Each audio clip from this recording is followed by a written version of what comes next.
Savoir dire non.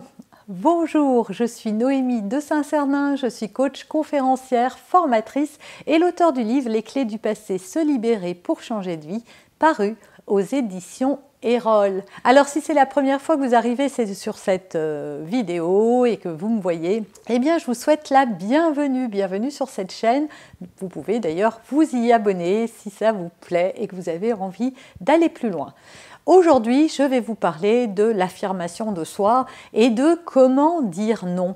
C'est vrai que pour certaines personnes, c'est très difficile d'arriver à dire non et trop souvent, eh bien, on prend sur soi, on s'en veut d'ailleurs de ne pas oser le faire, mais c'est plus fort que soi, on n'y arrive pas. Alors aujourd'hui, dans cette vidéo, on va voir 4 clés pour dire non. La première motivation et la première clé, c'est qu'il ne faut pas s'oublier et pas se faire passer après les autres. Parce que quand on dit non, eh bien c'est à nous que nous disons oui. On se dit oui à soi, oui dans le respect de ses besoins, oui dans son envie profonde. On ne le fait pas pour embêter l'autre, on le fait parce que eh bien, ça ne répond pas à notre besoin, ça ne répond pas à quelque chose qu'on a envie de faire et que tout simplement, ça dépasse nos limites en fait. Donc c'est important d'être clair avec soi-même parce que si on ne le fait pas, on va forcément accumuler comme ça beaucoup de frustration et on va en vouloir aux autres de nous solliciter sans cesse, mais aussi à soi-même parce qu'on va se blâmer de ne pas avoir osé dire non à quelqu'un qui nous demande de garder ses enfants, à la copine qui a toujours un service, à notre patron qui nous en demande toujours plus. Oui, mais si on leur dit jamais non, eh bien pourquoi ils s'arrêteraient finalement ? Eux, ils ne savent pas qu'ils vont trop loin puisque vous ne l'exprimez pas. Donc à la limite, leur en vouloir, ça ne sert à rien parce que même si vous dites qu'ils devraient le savoir, ils devraient le comprendre, vous avez fait certaines choses pour leur montrer que c'était trop, eh bien sachez que tant que vous ne l'avez pas clairement exprimé, l'autre n'est pas censé le savoir. La deuxième raison qui devrait vous inciter à savoir dire non, c'est que ça concourt au respect que vous avez pour vous-même. Si vous ne dites pas non, c'est que vous ne vous respectez pas. Alors comment voulez-vous que les autres vous respectent ? Trop souvent, les personnes qui n'osent pas dire non, et ça m'est arrivé une partie de ma vie, d'être gênée de dire non pour plein de raisons. On a souvent peur, si on ne dit pas non, on a peur que les gens se vexent, on a peur qu'ils ne nous aiment plus, on a peur de perdre leur reconnaissance, leur amitié, peu importe. Et on est là à ne pas oser se respecter soi-même, mais on va donner à l'autre beaucoup plus que ce qu'on est en mesure de lui donner. Et donc ça va venir entacher le respect qu'on a pour nous. Donc, pour se faire respecter, c'est très important de se respecter soi-même. Et ça passe par, justement, oser dire non à une demande. Alors, il ne s'agit pas de le faire méchamment ou parce qu'on veut se venger et qu'on se dit « je n'ai pas envie de lui rendre service ». C'est parce qu'à ce moment-là, on est peut-être fatigué, on n'a peut-être pas envie, on a peut-être autre chose à faire. C'est juste l'exprimer avec bienveillance. Je suis désolée, mais je ne peux pas. C'est tout. C'est aussi simple que ça. Alors la troisième clé, c'est cesser d'avoir peur des conséquences. Je l'ai un petit peu évoqué dans la clé précédente. C'est que trop souvent, si on ne dit pas non, c'est parce qu'on se dit « Mon Dieu, qu'est-ce qui va se passer si je le fais ?» Eh bien, il ne va rien se passer du tout.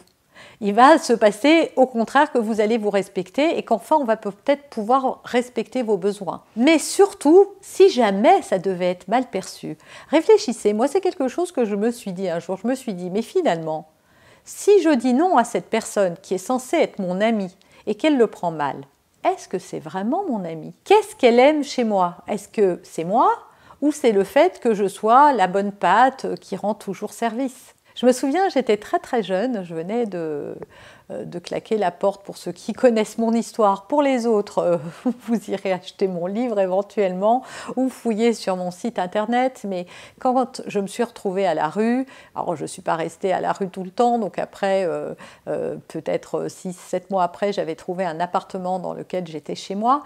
Et mes copines, à l'époque, venaient se faire maquiller, s'apprêter. En plus, ça leur faisait un endroit, parce que avant d'aller en discothèque, il se passe du temps. Quand on est jeune, on n'a pas forcément les moyens de cumuler les sorties avant d'aller à la discothèque. La discothèque, c'est la sortie. Hein. Mes amies étaient encore étudiantes, on avait 19 ans, donc on était très très jeunes. Et moi, du fait de mon émancipation, je n'avais pas les moyens matériels de sortir en boîte trop souvent, et puis surtout, je cumulais les emplois, je gardais des enfants le week-end, je faisais du babysitting, voilà. Je faisais plein de choses pour pouvoir assurer ma survie. Et donc, aller en boîte de nuit, là, c'était une période de ma vie où je ne pouvais pas. Il avait fallu que j'achète tout, vous savez ce que c'est, hein, une machine à laver, une cuisinière, de la vaisselle, etc. Donc, il avait fallu que je meuble mon appartement. Donc, je me souviens que je mettais de côté le moindre centime pour pouvoir m'acheter et m'offrir du confort personnel, et ça ne me gênait pas. Mais du coup, les copines, elles venaient chez moi avant de sortir en boîte, elles venaient toutes, elles amenaient leur petite tenue, parce que voilà, elles ne voulaient pas se balader dans la rue avec leurs petites robes et leurs talons. Et puis, je les maquillais, je les recevais, je leur offrais un verre, je mettais 3 trucs à grignoter, parfois on se faisait une spaghetti party, et après, elles partaient en boîte. Et moi, je disais rien, et en fait, au fur et à mesure, j'avais un petit nœud au cœur. Je me disais, mais quand même, une fois, elle pourrait me dire, viens avec nous, on t'offre ta place.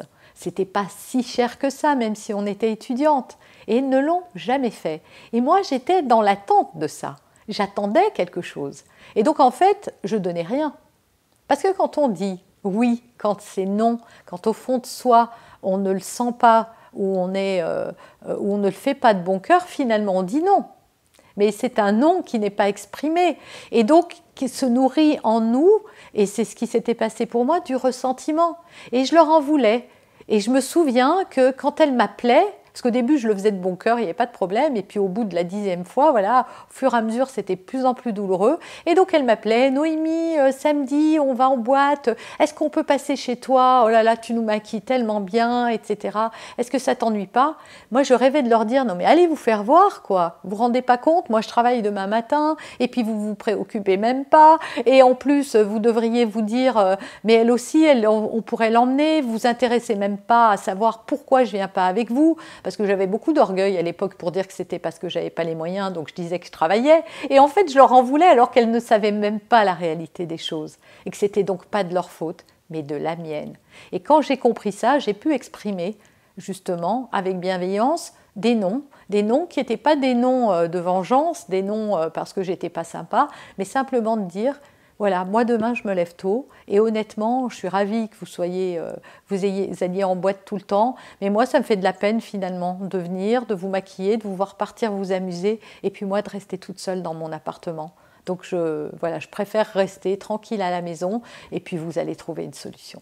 Donc apprenez à dire non parce que vous allez voir que c'est à vous que vous allez dire oui parce que c'est ça la clé. Et l'ultime clé de cette vidéo, c'est qu'on se dit oui à soi, à ses besoins, à ses envies, à ce qui est aligné avec qui l'on est. Et ça, c'est fondamental. C'est le premier pas vers l'amour de soi, l'estime de soi. Et ça vaut de l'or. Voilà, j'espère sincèrement que cette vidéo, ça vous aura plu. Et si vous étiez une de mes anciennes copines que je maquillais, dites-le moi dans les commentaires. Ça me rappellera des bons souvenirs. En tout cas, sachez que je ne vous en veux pas.